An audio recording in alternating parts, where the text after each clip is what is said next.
Nakakabit na sa isdang tulingan ang luto sinaing.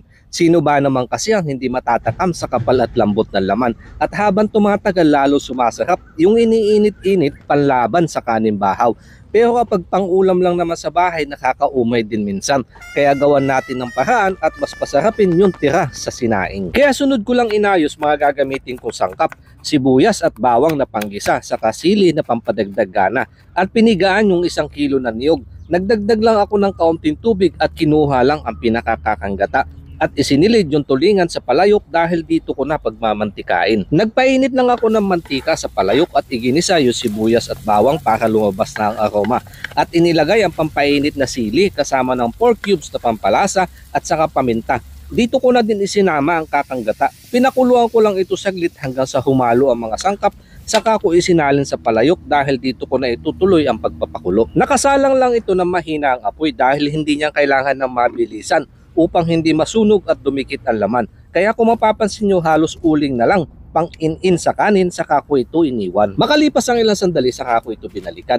At pagtingin ko sa sabaw, malabnaw pa. Ibig sabihin hindi pa handa, kailangan niya matuyuan ng katas hanggang sa magmantika.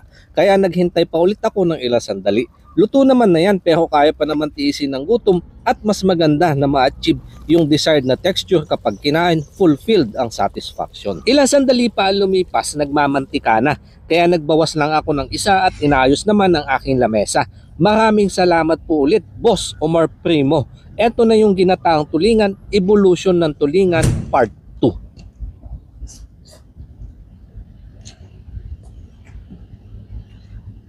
Wala ka nang iisipin tinik. Ano? Halos duhog na ho.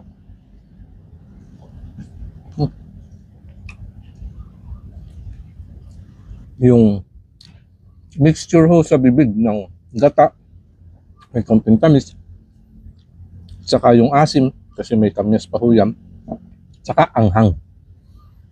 Yun po yung nangingibabaw sa aking panlasa. Sakap sa bibig.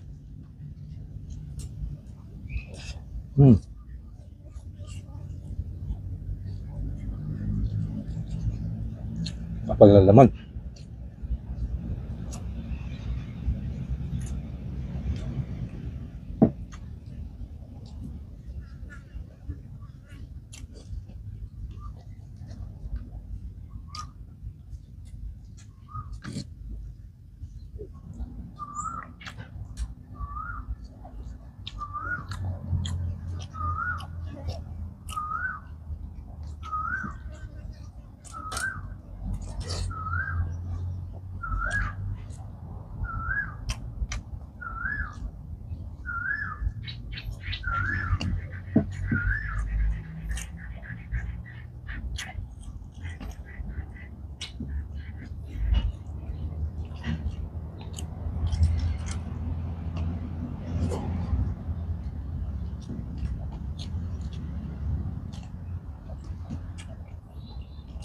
Sa punong angang na. Tanggal yung umay. Iwa nga po yung sausawan din na patis. Saka madami suka.